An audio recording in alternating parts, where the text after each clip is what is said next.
Hello student, कैसे हो सभी? क्लास 12th बायोलॉजी के सभी विद्यार्थियों का स्वागत है एक बार फिर से हमारे YouTube channel biology with Sandeep Dutt पर।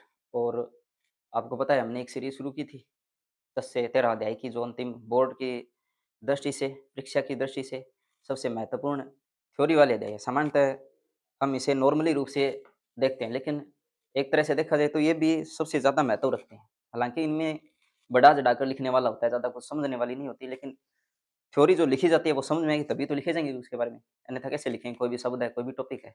तो इन 4 अध्यायों को हमने पढ़ना था, जिसमें से पहला अध्याय यानी 10वां अध्याय हमने कंप्लीट कर लिया था। उसके बाद आज जो हम अध्याय शुरू कर रहे हैं वो है 11वां, जीव एवं समष्टियाँ, जो कि आपको सामने लिखा हुआ दिखाई दे रहा है। और इसमें जो 2 शब्द हैं, उनके अर्थ की अगर बात करें, तो जीव के बारे में आप सभी जानते हो। जीव क्या होता है?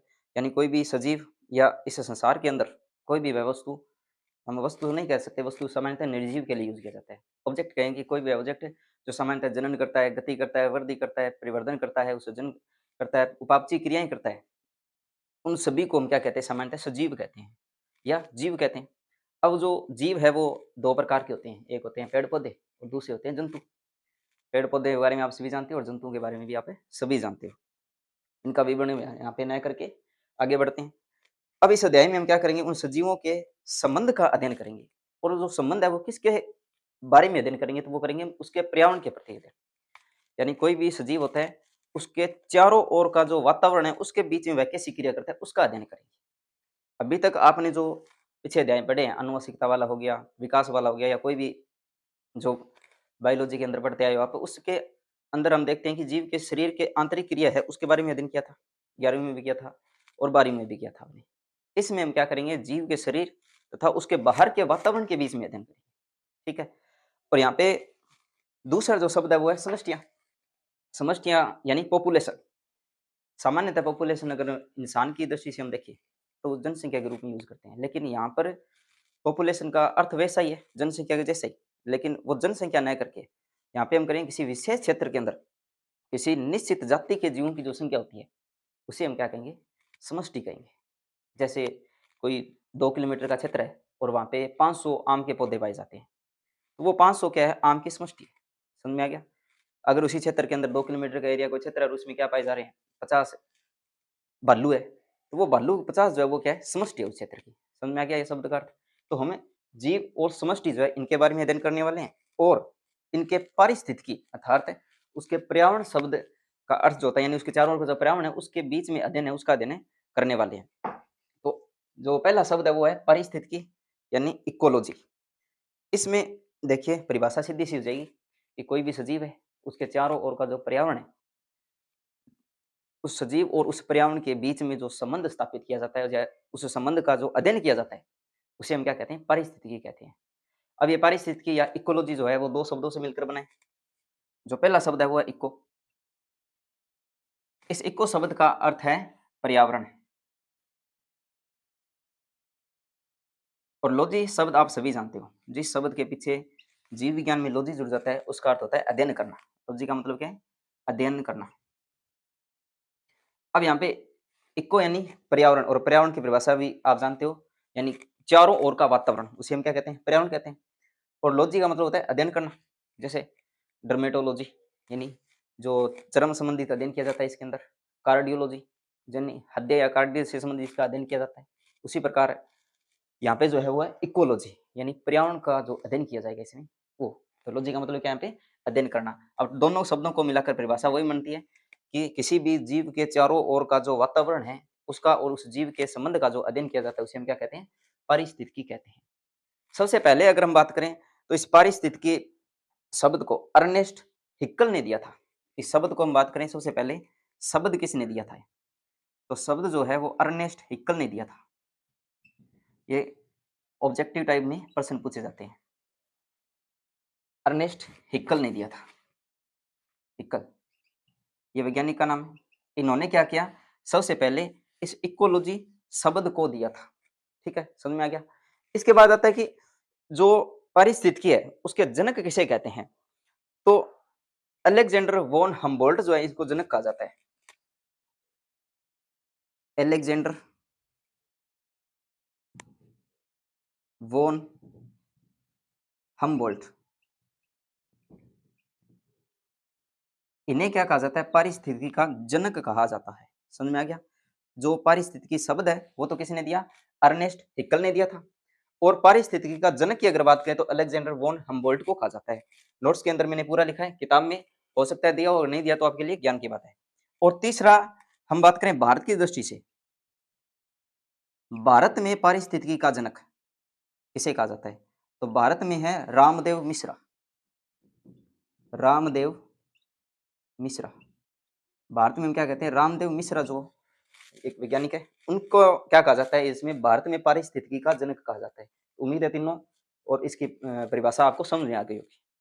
एक बार फिर से देखिए, पारिस्थितिकी किसी भी सजीव के चारों ओर का जो वातावरण है उसके बीच में जो अध्ययन किया जाता है, उसके बीच में संबंध का जो अध्ययन किया जाता है उसे हम क्या कहते हैं? पारिस्थितिकी कहते हैं, इकोलॉजी कहते हैं। इको शब्द का अर्थ है पर्यावरण, लॉजी का मतलब होता है अध्ययन करना, जैसा कि आपको पता है। और शब्द यानी ये पारिस्थितिकी शब्द सबसे पहले किसने दिया? अर्नेस्ट हिक्कल ने दिया था। इसके बाद इसके जनक किसे कहा जाता है? तो ऑल ओवर अगर बात करें तो अलेक्जेंडर वॉन हम्बोल्ट को कहा जाता है। और भारत में अगर जनक की बात करें तो रामदेव मिश्रा, इसे या इन्हें हम क्या कहते हैं? भारतीय पारिस्थितिकी का जनक कहते हैं।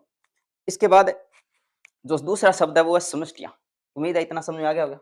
इसके बाद देखिए समष्टि, तो मैं क्लियर कर देता हूँ इसको। देखो दूसरा शब्द है समष्टि। समष्टि किसे कहते हैं? इसे समष्टि को हम कहते हैं, इंग्लिश में जो शब्द यूज किया जाता है इसके लिए वो है पॉपुलेशन। और हम सामान्यतः पॉपुलेशन किसके लिए यूज करते हैं? जनसंख्या के लिए करते हैं। वो जनसंख्या तो होती है इंसानों के लिए, क्योंकि यहाँ पे जन शब्द जुड़ा है। संख्या का मतलब आप जानते हो संख्या, और जन का मतलब होता है यानी इंसानों के लिए जन शब्द हम यूज करते हैं सामान्यतः। तो यहाँ पे वो अर्थ नहीं है इसका। इस समष्टि का अर्थ वो थोड़ा अलग हो जाएगा, इस पॉपुलेशन का अर्थ थोड़ा अलग होगा। इसमें देखिए दूसरा जो शब्द है वो है समष्टि या समष्टियां।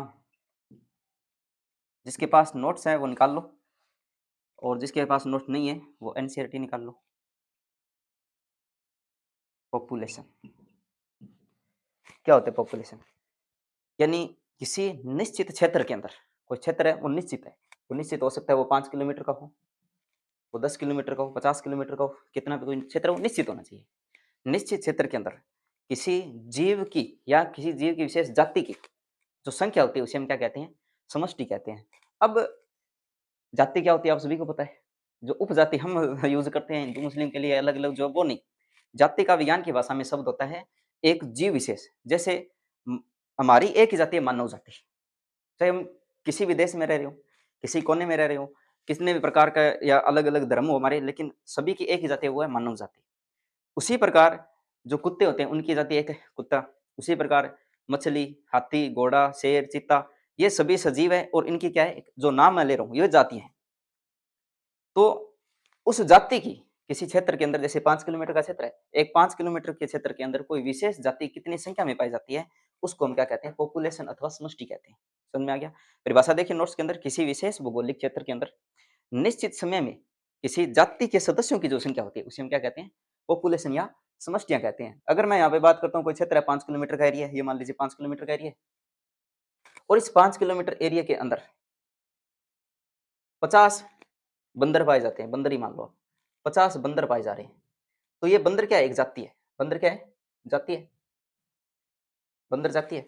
तो ये जाति है 50, इसकी क्या हो जाएगी? ये समष्टि हो जाएगी। अर्थात बंदर जाति की समष्टि यहाँ पे कितनी? 50 आई। अब परिभाषा समझ में आई? किसी निश्चित क्षेत्र के अंदर किसी भी जातियों की या जातियों के सदस्यों की जो संख्या होती है उसे हम क्या कहते हैं? समष्टि कहते हैं या पॉपुलेशन कहते हैं। समझ में आ गया होगा, उम्मीद है समझ में आ गया। इसके बाद नेक्स्ट है कि समष्टि की अगर हम गणना करें तो किस प्रकार से करते हैं? तो गणना करने के लिए इसमें कुछ विशेष टॉपिक होते हैं, यानी कुछ विशेष विशेष बिंदु होते हैं। अगर वो बिंदु है कंप्लीट तो ही उसकी गणना की जा सकती है। यानी कुछ बातों के ऊपर इसकी जो गणना होती है वो निर्भर करती है। हम डायरेक्ट नहीं कह सकते ये है वो है, ऐसे ऐसे कैसे समष्टि का गणना करेंगे? इसके लिए क्या होते हैं? बिंदु होते हैं, और सामान्यतः 3 होते हैं, जिसमें से पहला है निश्चित क्षेत्र। ध्यान दीजिए सभी, यानी अगर हम बात करें तो समष्टि निश्चित क्षेत्र के ऊपर और निश्चित समय के ऊपर निम्न बिंदुओं पर निर्भर करती है। एक तो होना चाहिए निश्चित क्षेत्र, कोई भी समष्टि की अगर हम गणना कर रहे हैं तो क्षेत्र वो निश्चित होना चाहिए। दूसरा समय निश्चित होना चाहिए, निश्चित समय। ऐसा नहीं है कि हम 1 साल में यहाँ पे कह रहे हैं भी ये 50 बंदर है और 10 साल बाद में आके भी ये कह रहे हैं कि 85 बंदर है, नहीं कह सकते, ठीक है? और उसके बाद एक तीसरा है प्रजातियों की संख्या। तीसरा कौन-सा है? प्रजाति की संख्या। इसके आधार पर हम ये कह सकते हैं भी वो कोई भी समष्टि है वो इतनी है। जैसे यहाँ पर जो अभी भी हमने उदाहरण लिया वो उदाहरण क्या था? एक था निश्चित क्षेत्र, मैंने बताया था जैसे यहाँ पे 5 किलोमीटर का ये क्षेत्र है, तो वो क्या आ गया? निश्चित क्षेत्र आ गया। ये 5 किलोमीटर क्या आ गया? निश्चित क्षेत्र आ गया। उसके बाद निश्चित समय अर्थात हम जो गणना करेंगे वो ये हो सकता है 1 साल के बीच में हो सकता है 1 माह के लिए हो या हो सकता है वो 10 साल के लिए हो, लेकिन वो संख्या समय जो है वो निश्चित होना चाहिए, अनिश्चित नहीं होना चाहिए। और उसके बाद तीसरा जो है वो है संख्या। जैसे हमने यहाँ पे संख्या निकाली थी 50, बंदर की जो संख्या थी वो 50 थी, वो क्या थी? संख्या थी। समझ में आ गया? पॉपुलेशन की गणना जब की जाती है, इसकी गणना मुख्यतः 3 बातों पर निर्भर करती है। पहला क्षेत्र है वो निश्चित होना चाहिए। ऐसा नहीं है हम कह रहे हैं 50 बंदर है, लेकिन कहाँ है 50 बंदर? कोई एरिया तो होगा, 2 किलोमीटर है, 4 किलोमीटर में है, एक देश के अंदर है या एक गाँव के अंदर है, ठीक है? वो हो गया निश्चित क्षेत्र। दूसरा समय, 1 साल के अंदर 50 गिने हमने या 2 साल में गिने या 1 माह में गिने, वो, ठीक है? और तीसरा संख्या आप सभी को पता ही है, निश्चित संख्या तो वो काउंटिंग आ ही जाती है, वो होती है निश्चित संख्या। इसके आधार पर हम क्या कर सकते हैं, किसी भी समष्टि की गणना कर सकते हैं। इतना समझ में आ गया? हमने शुरू किया जीव एवं समष्टियाँ, पहले जीव की परिभाषा देख ली, उसके बाद समष्टि की परिभाषा देख ली, उसके बाद पारिस्थितिकी की परिभाषा देख ली, उसके बाद समष्टि के अंदर हम ये देख रहे हैं कि पॉपुलेशन के गुण क्या-क्या होते हैं, किस बातों पर जो होती है वो पॉपुलेशन समष्टियाँ जो होती हैं उनकी गणना निर्भर करती है, वो 3 बातों पर निर्भर करती है और तीनों हमने देख ली। इसके बाद नेक्स्ट है कि समष्टि के अच्छी जो समष्टि होती है, ये मान लीजिए कोई भी समष्टि है, उसके गुण क्या-क्या होते हैं? गणना समझ में आ गई सभी को, किस प्रकार से करते हैं? और ये अभी तक थी परिभाषा, यानी किस प्रकार से कोई समष्टि होती है, उसकी परिभाषा क्या होती है, गणना कैसे करते हैं? आगे ध्यान दीजिए।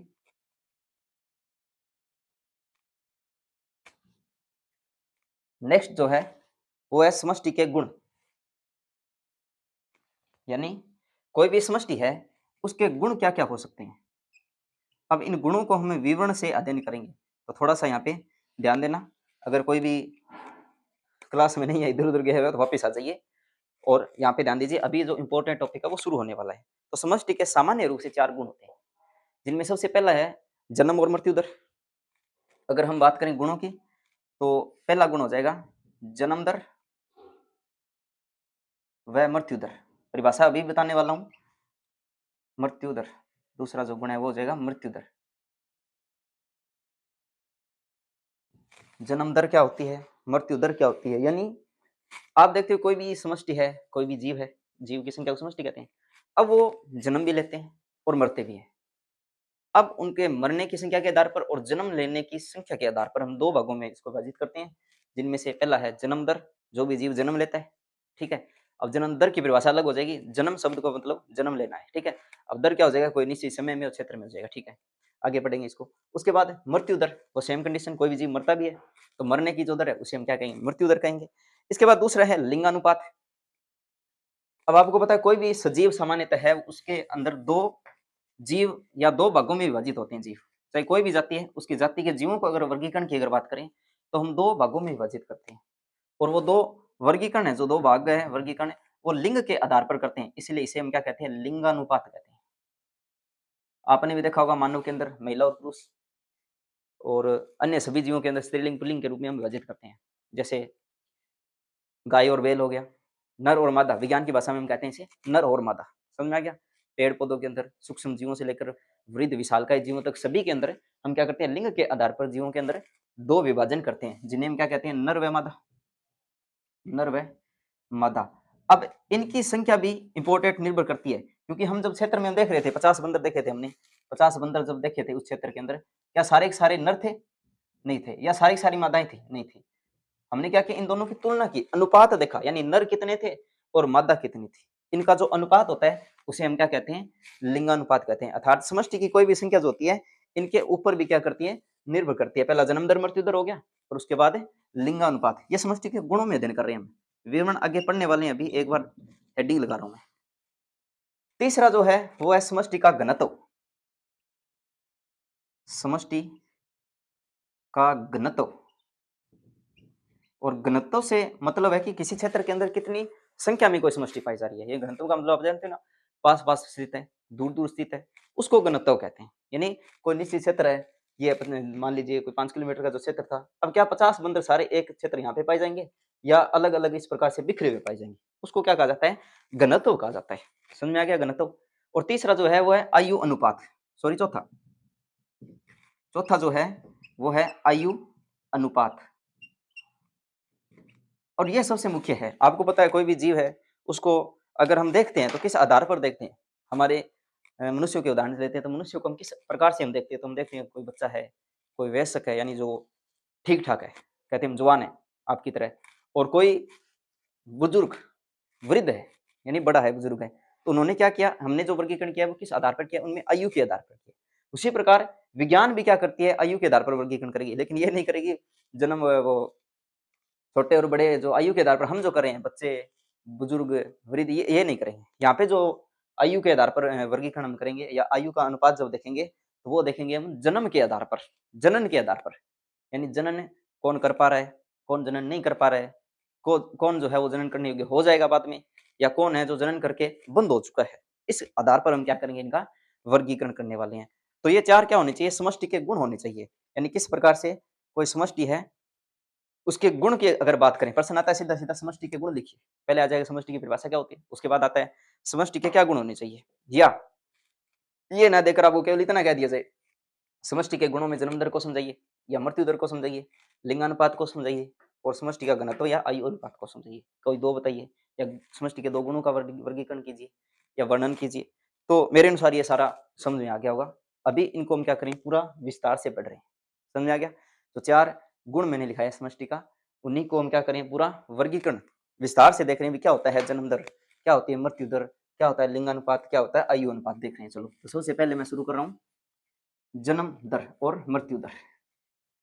ध्यान दीजिए वापिस, इतना समझ में आ गया होगा, स्पीड तेज नहीं है और एग्जाम की दृष्टि से इतनी स्पीड होनी अनिवार्य है, क्योंकि अगर स्लो चलेंगे तो आपको भी पता है इतना समय हमारे पास है नहीं, कंप्लीट नहीं हो पाएगा सिलेबस या जो भी है।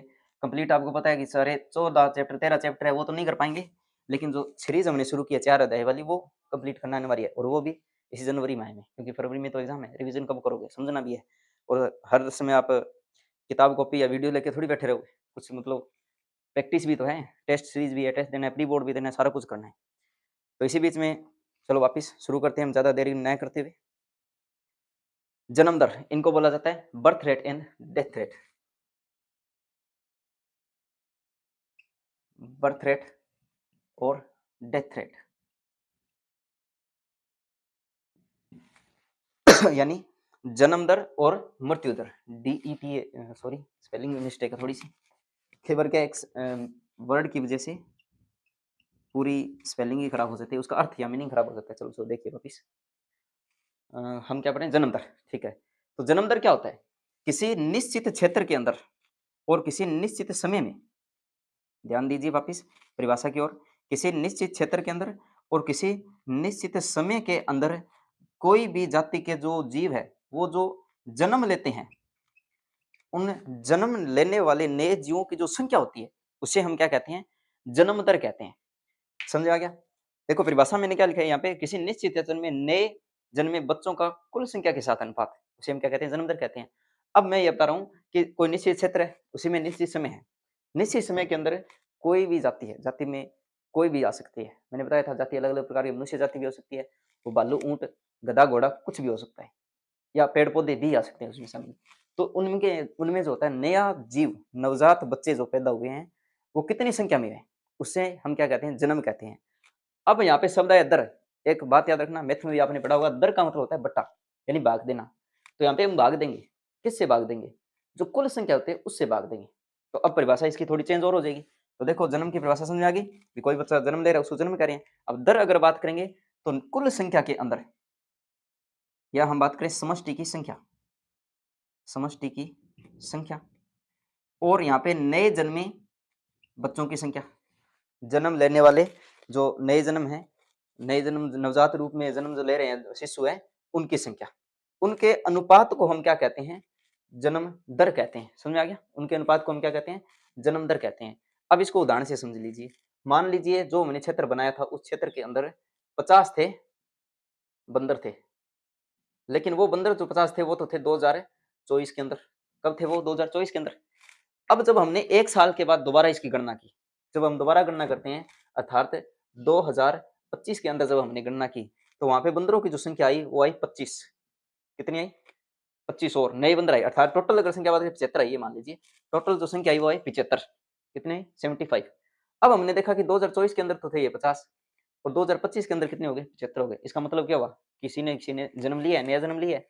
अब जन्म कितनों ने लिया आपको पता है, जब हम गैप जो निकालते हैं इसको घटाव करके तो 25 नए आते हैं। तो 25 नए बंदरों ने या नवजात जो बच्चे होते हैं, शिशु होते हैं, उन्होंने क्या किया? जन्म लिया। अब आपको ये कह दिया जाएगा इसकी जन्म दर निकालो। हालाँकि न्यूमेरिकल नहीं आते, परिभाषा और ये सूत्र आपको याद रखने हैं। लेकिन फिर भी आपको पता होना चाहिए, क्या पता नीट और जो एग्ज़ाम दो वहाँ पे पूछ ली जाए। तो इसमें क्या होता है, अगर आपसे ये कह दिया जाए कि पहले 50 थे, 75 हो गए, अब बताइए इसकी जन्म दर क्या होगी? तो आपको पता है, सबसे पहले आप जो नए जन्म ले रहे हैं बच्चे, उनको लिखोगे। तो यहाँ पे कितने हैं? 25। मैं यहीं पे लिख रहा हूँ 25 और समष्टि की संख्या यानी पहले कितनी संख्या थी तो कितनी हो जाएगी? 50 थी मान लीजिए, तो 50 अर्थात 50 के ऊपर क्या किया? 25 ने जन्म लिया। अब दर निकालनी है अर्थात इनका अनुपात निकालना है। तो 25 अनुपात क्या हो जाएगा? इसका 1:2, 1/2। ये क्या हो जाएगा? इनका जन्म दर का अनुपात हो जाएगा। समझ में आ गया? यानी किसी निश्चित समय के अंदर कोई निश्चित जाति का जो जन्म ले रहे हैं बच्चे, उनको हम क्या कहेंगे? जन्म दर कहेंगे। नोट्स के अंदर जो मैंने उदाहरण दिया वो तालाब का उदाहरण दिया। दूसरा देखो, तालाब में कमल के पौधों का उदाहरण दिया है। इसमें ये कहा गया है 20 पौधे थे कमल के और बाद में 28 हो गए, मतलब 8 नए आए। अब 8 का 20 में से भाग देंगे, जो 0.4 उसका उत्तर आ रहा है। सेम यही कंडीशन है, संख्या चेंज है और कुछ नहीं। उसी प्रकार दूसरी परिभाषा हो जाएगी मृत्यु दर। मृत्यु दर, इसे हम क्या कहते हैं? डेथ रेट कहते हैं। मृत्यु दर को क्या कहते हैं? Death rate. सेम कंडीशन हो जाएगी, किसी निश्चित क्षेत्र के अंदर, किसी निश्चित समय के अंदर मरने वाले जीवों की कुल संख्या के साथ जो अनुपात होता है उसे हम क्या कहते हैं? मृत्यु दर कहते हैं। परिभाषा हम यहाँ पे क्या लिखी है? मरने वाले जीवों की कुल समष्टि के साथ अनुपात को मृत्यु दर कहते हैं। समझ में आ गया? ज़्यादा हार्ड नहीं है परिभाषा। यहाँ पे वही कंडीशन हो जाएगी। यहाँ पे मैं ऊपर जन्म लिख रहा था, अब क्या लिखूंगा? मृत्यु लिखूंगा। यानी या मरने वाले जीवों की संख्या और कुल संख्या या समष्टि की संख्या, यानी पहले कितने थे और मरे कितने, हो जाएगी समष्टि की संख्या। समझ में आ गया? अब उदाहरण मुझे देने की आवश्यकता नहीं। मान लीजिए पहले कोई 50 था और 1 साल बाद जब अध्ययन किया गया तो वो मिले मुझे 40 अर्थात 10 मर गए, तो 10/50 यानी 1:5 जो है इसका उत्तर हो जाएगा। उम्मीद है दोनों समझ में आ गए होंगे। पहला जो हमने शुरू किया था समष्टि के गुणों में, जन्म दर और मृत्यु दर, समझ में आ गया? कोई दिक्कत नहीं है। इसके बाद दूसरा देखिए, दूसरा यहाँ पे जो है वो है लिंग अनुपात, सेक्स रेशियो बोलते हैं इसको। देख लो, देखो इसके अलावा भी आपको अगर कोई टॉपिक या शब्द ऐसा लगे जो समझ में नहीं आया है, पहचान नहीं पा रहे हो, सामने से दिखाई नहीं दे रहा है या कुछ अजीब लगे तो कमेंट ज़रूर करें। इसके प्रत्येक कमेंट के ऊपर मैं आपको रिप्लाई दूँगा। मैं बताने का प्रयास करूँगा किस प्रकार से इसका हल होगा, जो भी है। मुझे उम्मीद है कि इतना समझ में आ गया होगा। ऐसा कोई हार्ड है भी नहीं है, सीधा सा टॉपिक है, थ्योरी है। फिर भी देखो, कम से कम 2 बार आप सिलेबस कर भी चुके होंगे क्योंकि पेपर है ना, अब तो प्री बोर्ड चल रहे हैं। चलो देखो, दूसरा है लिंग अनुपात। जो दूसरा हमने समष्टि के गुण में लिखा था, लिंग अनुपात या लिंगानुपात कहते हैं इसे, लिंग अनुपात, सेक्स रेशियो। ठीक है, देखिए आगे लिंग अनुपात क्या होता है, तो सीधी सी बात है। यहाँ पे एक नोट्स में जो है थोड़ी सी मिस्टेक है, वो सेट कर लीजिए। यहाँ पे नोट्स में मैंने जो परिभाषा लिखाई है वो ये लिखाई है कि किसी प्रजाति में प्रति 1000 मादा नरों पर मादाओं की संख्या का अनुपात है। ये मिस्टेक है, मादा जो शब्द है वो ऐसे बीच में लिखा गया है, मिस्टेक से लिखा गया है। आप इसको कट कर दीजिए। इसकी आपको परिभाषा ये लिखनी है, किसी प्रजाति में प्रति 1000 नरों पर मादाओं की संख्या को हम क्या कहते हैं? लिंग अनुपात कहते हैं। समझ में आ गया? एक बार फिर बता रहा हूँ। से जो लिंग अनुपात की परिभाषा मैंने नोट्स में लिखाई है, उसके अंदर जो मादा शब्द है वो पहले वाला मादा शब्द है वो काट दीजिए, नर से पहले वाला। ठीक है? इसकी परिभाषा इस प्रकार से होगी, मैं सही परिभाषा बता रहा हूँ अब। किसी प्रजाति में प्रति 1000 नरों पर मादाओं की संख्या का अनुपात, उसे हम क्या कहते हैं, लिंग अनुपात कहते हैं। अर्थात 1000 नर है, 1000 नर है और उनके ऊपर मादाएं कितनी है, मादा की संख्या, उसको हम क्या कहते हैं, लिंग अनुपात कहते हैं। समझ में आ गया। अगर हम लिंग अनुपात की परिभाषा देखें तो क्या हो जाएगी, लिंग अनुपात की परिभाषा यानी किसी निश्चित क्षेत्र के अंदर या किसी निश्चित समय के अंदर 1000 नरों के ऊपर मादाएं कितनी है, उसको हम क्या कहते हैं, लिंग अनुपात कहते हैं। यहाँ पे जो मैंने उदाहरण दिया है वो है किसी जाति का लिंग अनुपात 900 है, मतलब किसी जाति का लिंग अनुपात कितना है, 900 है। इसका अर्थ है कि उस प्रजाति में 1000 नर है और 900 मादाएं। ठीक है, अगर आपसे ये कह दिया जाए भी किसी जाति का जो लिंग अनुपात है वो 900 है, तो इसका मतलब ये हुआ कि 900 जो मादाएं हैं वो कितने नरों के ऊपर है, 1000 नरों के ऊपर है। इसमें 900 मादाएं हो जाएगी और 1000 क्या हो जाएंगे, नर हो जाएंगे। समझ में आ गया अब। इसी प्रकार मैं आपको कह देता हूँ, जैसे हमारे राजस्थान का जो लिंग अनुपात है वो है 500 या 800, तो 800 इसका मतलब क्या हुआ, 800 राजस्थान के अंदर मादाएं हैं और 1000 क्या है, नर। वो किसी जाति विशेष की बात कर रहा हूँ, न कि मनुष्य की बात कर रहा हूँ, कोई भी जाति हो सकती है उसके अंदर। 800 मादाएं किसी भी जाति की हो सकती है, वो हाथी की हो सकती है, वो ऊंट की हो सकती है, वो बकरी की हो सकती है, वो गाय की हो सकती है। मनुष्य अकेला नहीं है, और भी जीव है इसके अंदर। समष्टि की बात कर रहे हैं, न कि इंसानों की बात कर रहे हैं। समझ में आ गया। इंसान समष्टि के अंदर आता है, जाति के अंदर आता है मानव जाति में, न कि वो खुद समष्टि है अकेला। इंसान अलग और अन्य जीव है वो भी अलग है, वो भी समष्टि के अंदर आते हैं। तो यहाँ पे कोई भी हम जाति की बात कर रहे हैं, उसके अंदर 1000 नरों के ऊपर जितनी मादाएं होती है उसे हम क्या कहते हैं, लिंग अनुपात कहते हैं। उम्मीद है ये दूसरा भी आपको समझ में आ गया होगा। उदाहरण भी मैंने दे दिया है और अलग उदाहरण भी आपको दे दिए है। तीसरा है आयु वितरण। समष्टि के गुणों के अंदर जो तीसरा है वो है आयु वितरण। देखिए तीसरा,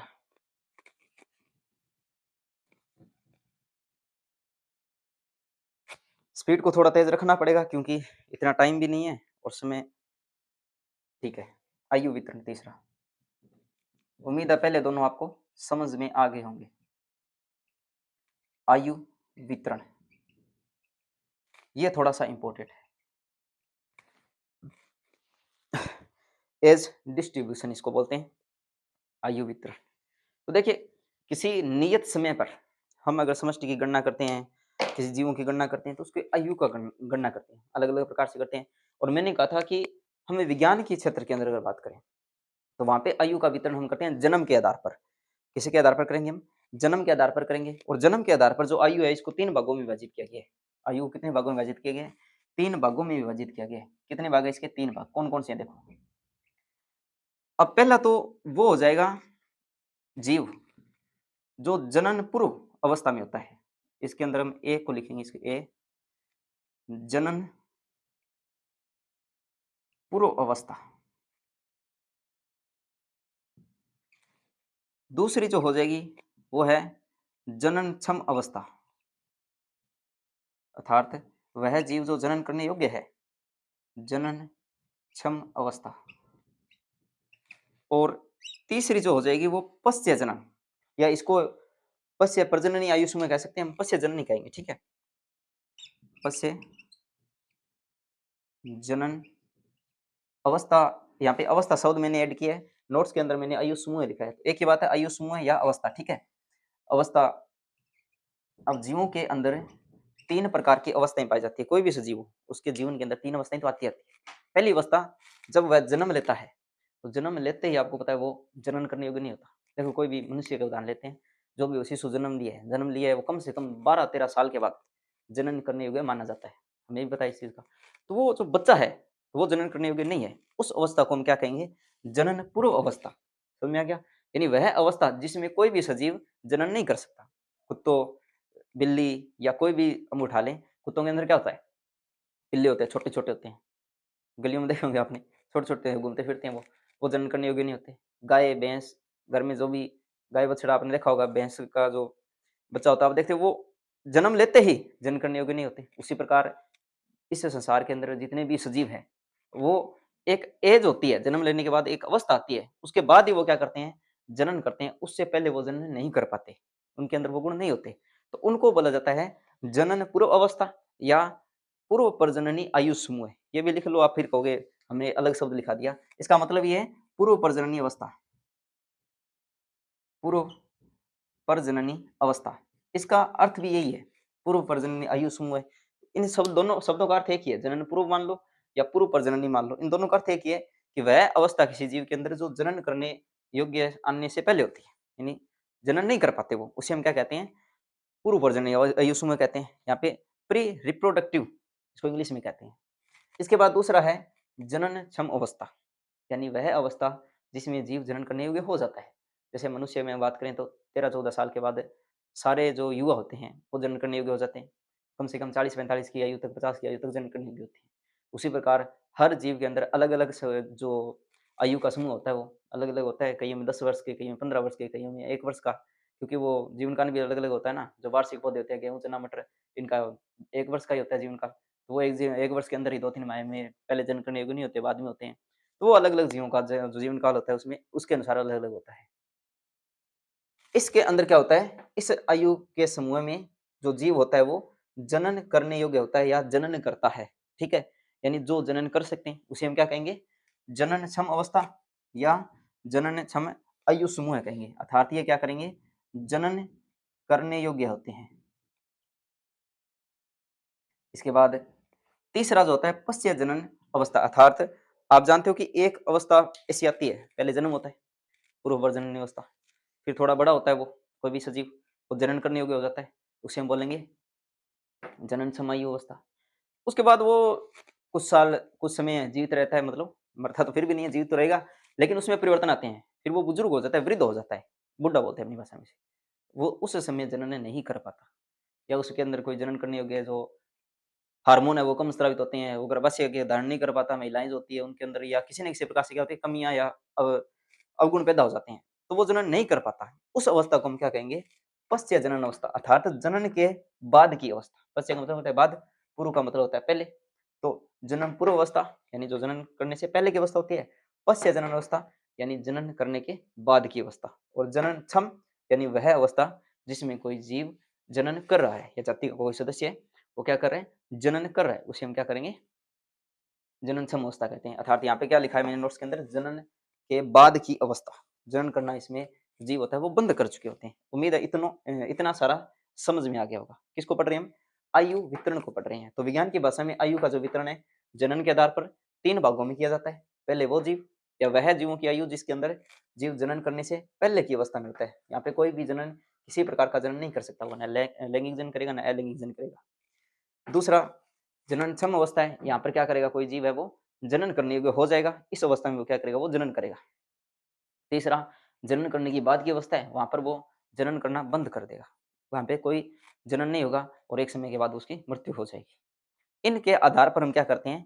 इसको आयु के आधार पर हम जनन के गुण के आधार पर आयु का वितरण करते हैं जीवों को, विज्ञान की भाषा में। इस समष्टि वाले अध्याय के अंदर समझ में आ गया? कोई दिक्कत नहीं, आगे बढ़ूँ? इसके बाद देखो, अब आपकी किताब में या हमारे इस सिलेबस के अंदर इस आयु के पिरामिड यानी आरेख दिए गए हैं। अब किसके आधार पर देंगे आरेख? आरेख इसी आयु वितरण के आधार पर देंगे। आयु वितरण के आधार पर जो आरेख है, वो 3 भागों में विभाजित कर सकते हैं। यानी इनके आधार पर हम क्या देखेंगे कि किसी भी क्षेत्र की समष्टि की संख्या कब बढ़ती है, कब घटती है, उनको देखने वाले हैं। उससे पहले परिभाषा मैं बता रहा हूँ, हर शब्द बोर्ड पे नहीं लिख सकता, पूरी लाइन टू लाइन नहीं ला सकता, इसलिए कुछ बोल के बता रहा हूँ आपको। यहाँ पे परिभाषा दी गई ये कह रहा है, अगर किसी समष्टि के आयु वितरण को आलेखित किया जाता है, तो बनने वाले आरेख अथवा ग्राफ को आयु पिरामिड कहते हैं। ये शब्द कई बार पूछ लिया जाता है, इसलिए यहाँ पे मैंने अलग से लिखा है आयु पिरामिड। आयु पिरामिड, तो समझ में आ गया पिरामिड? पिरामिड के बारे में आप सभी जानते हो, ग्राफ कहते कह सकते हैं इसे, कोई भी आकृति कह सकते हैं, स्तंभ आरेख वगैरह जो बनाते हैं उसे पिरामिड कहते हैं। आयु है तो ये आयु का इसलिए आयु शब्द जुड़ गया, यानी कोई भी आयु है उसको संबंधित परिभाषित हम करेंगे आरेख के रूप में, तो आयु पिरामिड हो जाएगा। अब ये आयु पिरामिड है, इसके आधार पर हम जनसंख्या को 3 भागों में विभाजित कर सकते हैं। एक तो हम कह सकते हैं जनसंख्या तेजी से बढ़ रही है, एक हम कह सकते हैं जनसंख्या स्थिर रहती है, एक हम कह सकते हैं जनसंख्या घटेगी। अब कब घटती है, कब बढ़ती है और कब स्थिर रहती है, इसको हम आयु पिरामिड के आधार पर देखेंगे। किताब में दिए गए हैं पिरामिड, किताब में थोड़े अलग तरीके से बनाए गए हैं। ये टॉपिक थोड़ा समझने वाला है, इसलिए मैंने कहा था थोड़ा सा यहाँ पे ध्यान दीजिए। किताब में शब्द की मिस्टेक भी है, तो वो ग्राफ आपको समझ नहीं आएंगे, लेकिन अब समझ में आ जाएंगे। ध्यान दीजिए वापिस। यहाँ पे पहला जो है वो है तेजी से बढ़ती संख्या। आयु पिरामिड को 3 भागों में विभाजित किया गया है। पहला आयु पिरामिड जो है वो है तेजी से बढ़ती, या मैं ये कह सकता हूँ जनसंख्या बढ़ती है उसमें, यानी बढ़ेगी कब?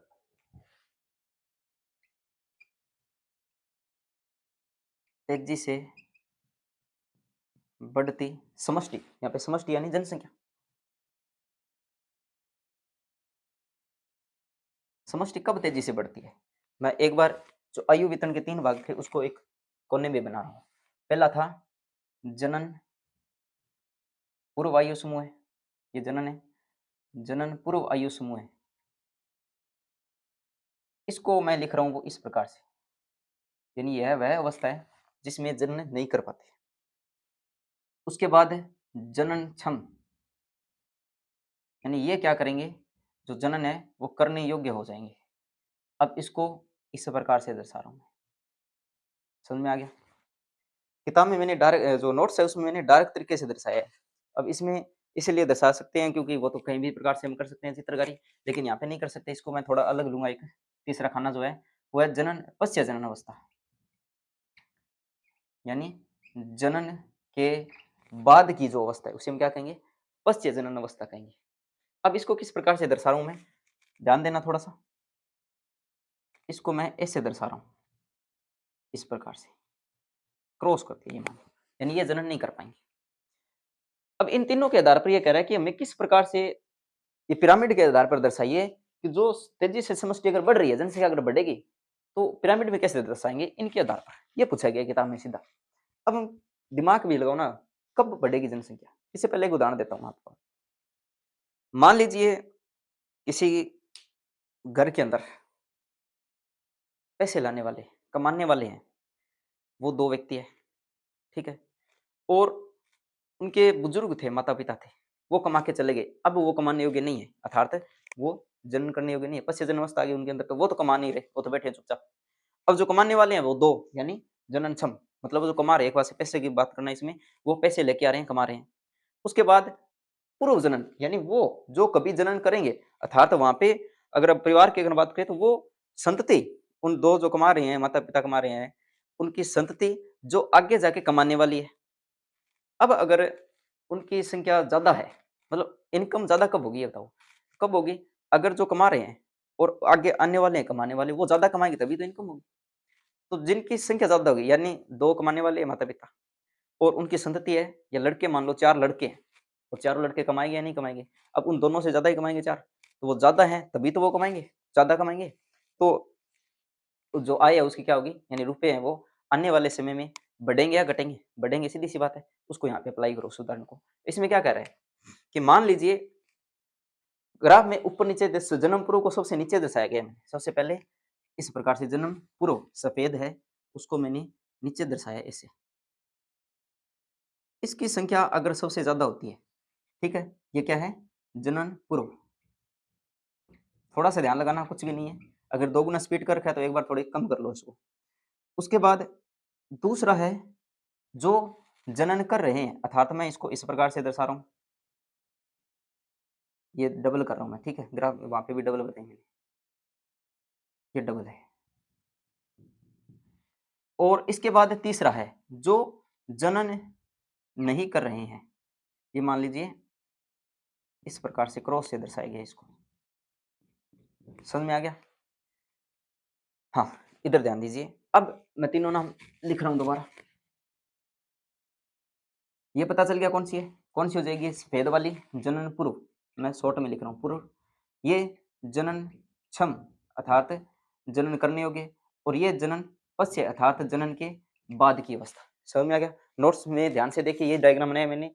इसमें जो ऊपर वाला जो लेबल है वो थोड़ा अलग किया है मैंने। क्यों किया? क्योंकि यहाँ पे वो इस प्रकार से डार्क नहीं कर सकता इसलिए। लेकिन इस नाम को आप ध्यान में दीजिए। एनसीईआरटी में क्या है?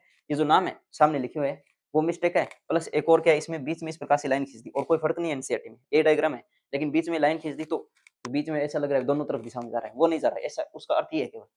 अब इसमें क्या है, ध्यान से देखोगे तो जो पूर्व जननी अवस्था है, अर्थात जो बाद में जनन करेंगे उनकी संख्या ज्यादा है। ठीक उसी प्रकार से ये मान लीजिए संख्या में 4 है, आय आय कब लाएंगे, लेकिन अभी कमाने नहीं लगे, अर्थात ये जनन तो नहीं करे लेकिन भविष्य में करेंगे। वर्तमान में जो जनन कर रहे हैं लेकिन उनकी संख्या उनसे कम है, जो जनन करने वाले हैं बाद में उनसे कम है, यानी ये मान लो ये 2 है और ये 4 है।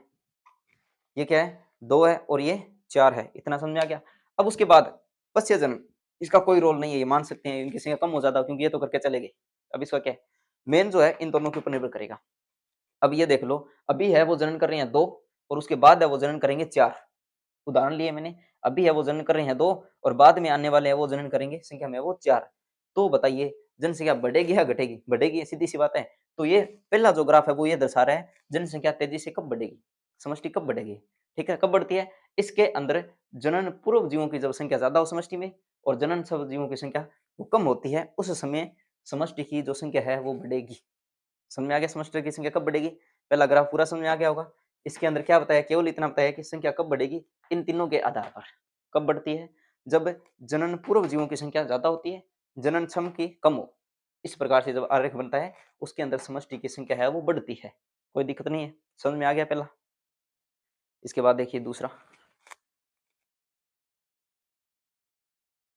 हाँ, ध्यान दीजिए दूसरा देखिए इसमें। पहला समझ में आ गया, इसके बाद दूसरा देखो। दूसरा ये कह रहा है कि स्थिर कब होगी? स्थिर समष्टि संख्या। यानी एक समय ये भी तो आएगा जब समष्टि की संख्या है वो स्थिर हो जाए। यानी समष्टि की संख्या कब स्थिर हो जाएगी? अब देखो कब होगी? सीधी-सी बात है ना। अब ये कह रहा है, ये मान लो हमने जो उदाहरण देखा था इसमें क्या देखा था कि कमाने वाले बाद में ज़्यादा आएँगे या जनन करने वाले ज़्यादा आएँगे तब तो बढ़ रही है। अब ये कब स्थिर रहेगी? अब उस उदाहरण को वापस याद कीजिए। मैंने कहा था कमाने वाले 2 है और कमाने बाद में कमाएँगे वो 4 है, तो बढ़ रहा है, आगे बढ़ेगी। अब कमाने वाले भी 2 हैं और बाद में कमाने वाले था उनकी संतान भी 2 है, जो भविष्य में बड़ी होकर कमाएगी लेकिन है तो 2 ही। तो वो कमाएगी तो उतना ही कमाएगी जितने माता-पिता कमा रहे हैं। हालाँकि ये मत बीच में ऐड कर देना भी, वो बिज़नेस कर लेंगे, नौकरी लग जाएँगे तो हो सकता है वो दिहाड़ी मज़दूरी करें, माता-पिता को कम है और एक नौकरी लग गया ज़्यादा हो जाएगी। उस आय की बात नहीं कर रहे हम, यहाँ पे जनन की बात चल रही है, ठीक है? अब जनन से या इस उदाहरण को समझने के प्रयास कीजिए।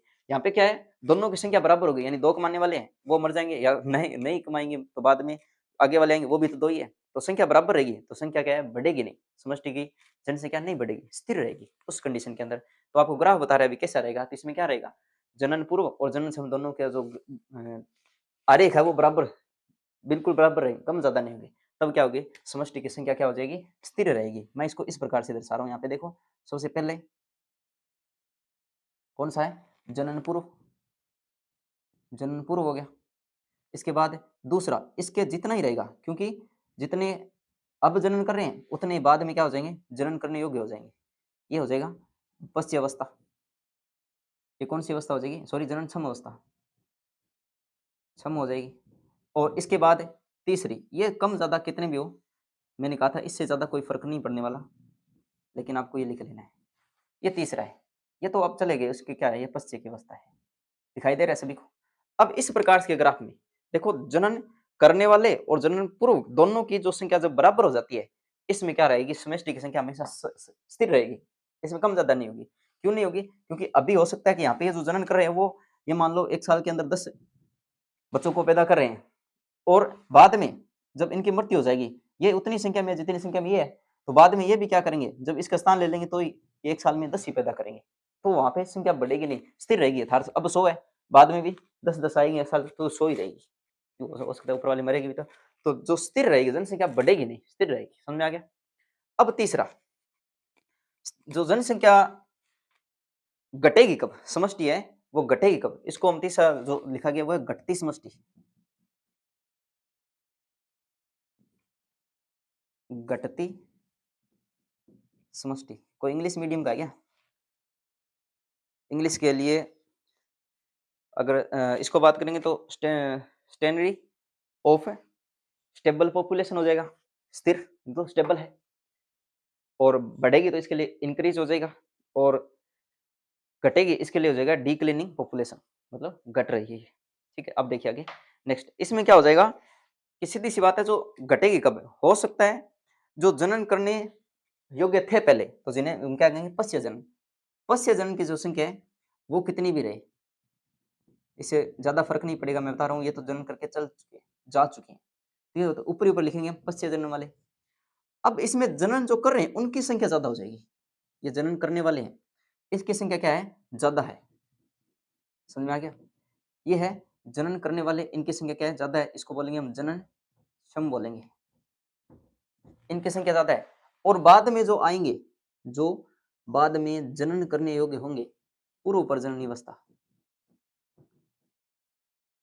पूर्व प्रजननी समूह या पूर्व प्रजननी अवस्था। अब उनकी संख्या क्या है? कम है। अब ध्यान दीजिए, थोड़ा-सा दिखाई दे रहा होगा सभी को, ये जो खाना दिखाई दे रहा है केवल इतना, ये क्या है? जो भविष्य में आके जनन करेंगे। ये जो आपको दिखाई दे रहा है, ये जनन कर रहे हैं वर्तमान के अंदर, और ये जो है ऊपर वाला, वो जनन करके जा चुके हैं। तो इसके अंदर आप देखिए जनसंख्या घटेगी, समष्टि घटेगी। क्यों घटेगी? क्योंकि यहाँ पे क्या कर रहे हैं? जो जनन कर रहे हैं वर्तमान के, उनकी संख्या ज़्यादा है। ये मान लीजिए यहाँ पे 100 जीव है उस समष्टि के, जो जनन कर रहे हैं, कितने? 100, और बाद में जो आ रहे हैं वो मात्र कितने हैं? 30 है। तो आपको पता है डायरेक्ट 70 कम होने वाले हैं, और 70 कम हो जाएँगे जनन करने वाले, तो जनसंख्या घटेगी ना, सीधी-सी बात है। तो इस ग्राफ के अंदर ये दर्शाया गया है कि समष्टि घटेगी। अब प्रश्न आपको क्या पूछेगा? प्रश्न ये पूछेगा, जो आयु पिरामिड बन रहे हैं, उसमें इनका मतलब क्या है? मतलब समष्टि घट रही है, तो आप बता रहे हो घटती है, इसमें परिभाषा में दे दी इसने, प्रश्न में दे दिया, आप क्या लिखोगे? आपको ये अलग-अलग बताना पड़ेगा भी, जनन सम की संख्या ज़्यादा होगी, पूर्व प्रजनन की संख्या कम होगी। यहाँ पे आपको ये बताना पड़ेगा दोनों की संख्या क्या होगी? बराबर होगी, और यहाँ पे आपको ये बताना पड़ेगा भी जो पूर्व प्रजनन है इसकी संख्या ज़्यादा है और जनन समय इसकी कम है। किसके अंदर है? ये जो है वो तेज़ी से बढ़ने वाले के अंदर है। बीच वाला दोनों बराबर कब है? स्थिर अवस्था के अंदर है। और जब इसकी जो जनन कर रहे हैं इसकी संख्या ज़्यादा हो जाएगी, और पूर्व है जो बाद में आने वाले हैं उसकी संख्या कम हो जाएगी, तो वो किसके अंदर है? घटते के अंदर है। नोट्स में मैंने ये लिखा है, पूरी लाइन दोबारा पढ़ रहा हूँ मैं, देख लो। पहले के लिए लाइन बोल रहा हूँ, इसमें जो लिखा है वो देखिए, समझ में आ गया होगा पूरा। पहले के लिए ये कह रहा है, इस प्रकार की समष्टि में पूर्व प्रजनन जीवों की संख्या सबसे अधिक होती है। देख लो, ये देखो, ये इससे ज़्यादा है या नहीं? यानी इधर थोड़ा एक्स्ट्रा मैंने बनाया नहीं है, लेकिन ध्यान दीजिए, ये देखो, इसके अंदर ज़्यादा है पूर्व प्रजननी के लिए। इधर भी देख लो इतना ज़्यादा है, इधर भी इतना ज़्यादा है। किसके? ये पूर्व प्रजननी। पूर्व प्रजननी की ज़्यादा होती है, और पश्च प्रजननी जीवों की संख्या सबसे कम होती है। ऊपर वाला है पश्च प्रजनन, इसकी सबसे कम है, और जिसके फलस्वरूप जन्म दर क्या होती है? जन्म दर और मृत्यु दर कम होती है। इसमें क्या होता है? मतलब जनसंख्या जो है वो तेज़ी से बढ़ेगी। दूसरा है समष्टि स्थिर। स्थिर अवस्था में देखिए, इस प्रकार की समष्टि में पूर्व प्रजननी और प्रजननी आयु लगभग समान आकार के होते हैं। दोनों देख लो, बिल्कुल बराबर है। यानी ये 10 है तो ये भी 10 बराबर हो जाएँगे। इसमें ना तो घटेगी, ना बढ़ेगी, दोनों बराबर रहेगी। घटना-बढ़ना कुछ भी नहीं होगा इसके अंदर। स्थिर अवस्था में रहेगी, और ये शून्य समष्टि वृद्धि अवस्था है। अब इसके अंदर हम कहेंगे वृद्धि अवस्था कुछ है ही नहीं, तो शून्य है ना, शून्य अवस्था है। इसके बाद घटती समष्टि, डिक्लाइनिंग पॉपुलेशन। इस प्रकार की समष्टि में पूर्व प्रजननी आयु वर्ग से छोटा होता है। ये देख लो, ये है प्रजननी आयु वर्ग इतना बड़ा है, और पूर्व प्रजननी छोटा सा है, केवल इससे छोटा है इसकी तुलना में। तो तुलना कर रहे हैं हम तीनों के अंदर, इससे कर रहे हैं। इन दोनों के आपस में तुलना है, इसकी कोई तुलना नहीं है, लेकिन फिर भी बीच में आपको लिखना पड़ेगा, क्योंकि विभाजन है, वर्गीकरण है, वो तीनों के आधार पर किए गए, तो तीनों लिखना पड़ेगा। और अंतिम है समष्टि घनत्व, चौथा। समष्टि के गुणों के अंदर चौथा है वो देखिए, समष्टि घनत्व। यानी घनत्व किसे कहते हैं? मैंने पहले कहा था, किसी क्षेत्रफल के अंदर कितनी संख्या में वो पाए जाते हैं, या उसे हम कह सकते हैं इस क्षेत्र को किस प्रकार से वो कवर करते हैं, उसे हम क्या कहते हैं? समष्टि घनत्व कहते हैं। जैसे यहाँ पे जो परिभाषा है जो लिखी है, वो है समष्टि के आकार को तकनीकी रूप से समष्टि घनत्व कहा जा सकता है। यानी आकार, वो किस प्रकार से कितने क्षेत्र को घेर रहा है, कवर कर रहा है, उसे हम कहेंगे समष्टि घनत्व। जैसे कपास का या गेहूँ की जो फसल बोई गई है, मान लो 2 हेक्टेयर के अंदर है, तो 2 हेक्टेयर के अंदर कितने पौधे आएँगे, वो कितने क्षेत्र को घेरेंगे, उसे हम क्या कहेंगे? समष्टि घनत्व कहेंगे। इसको अन के द्वारा दर्शाया जाता है, पॉपुलेशन डेंसिटी है। इसको हम क्या करते हैं? अन के द्वारा दर्शाते हैं, कैपिटल अन। यानी किस प्रकार से ये कितने क्षेत्र को ये घेरते हैं।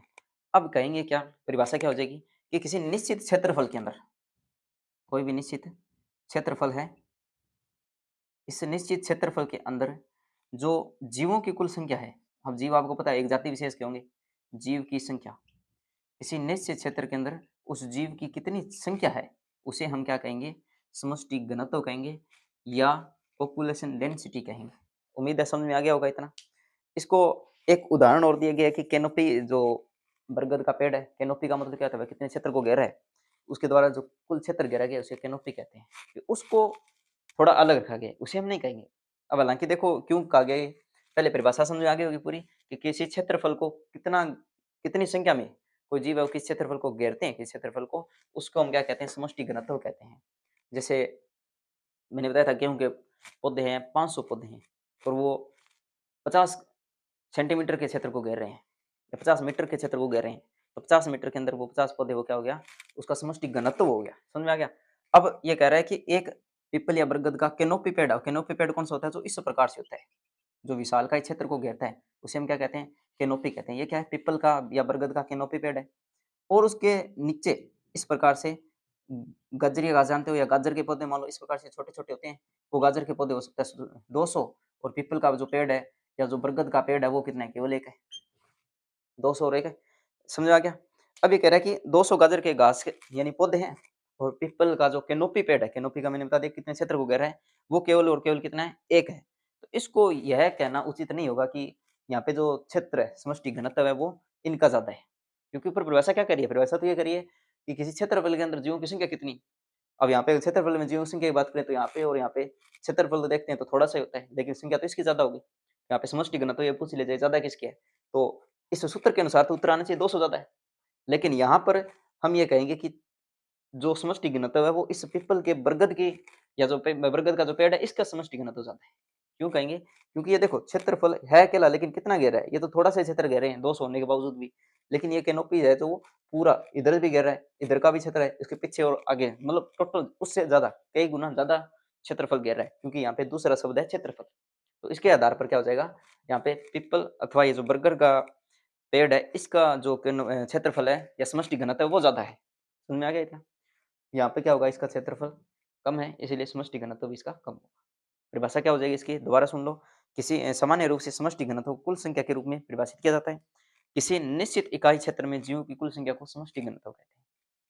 किसी निश्चित इकाई क्षेत्र के अंदर जीवों की कुल संख्या उसे क्या कहेंगे? हमें समष्टि घनत्व कहते हैं। तो आज के लिए केवल इतना ही हो पाएगा क्योंकि टाइम हो गया है और कल हम समष्टि जो वृद्धि है उसे हम पढ़ेंगे। चरघातांकी वृद्धि क्या होती है? वृद्धि मॉडल को पढ़ेंगे। किस प्रकार से वृद्धि होती है? आप्रवासन, उत्प्रवासन इसको आगे भी बहुत ज़्यादा पढ़े हैं। मैंने सोचा था ये कम से कम 2 लेक्चर के अंदर इसको पूरा कर देंगे।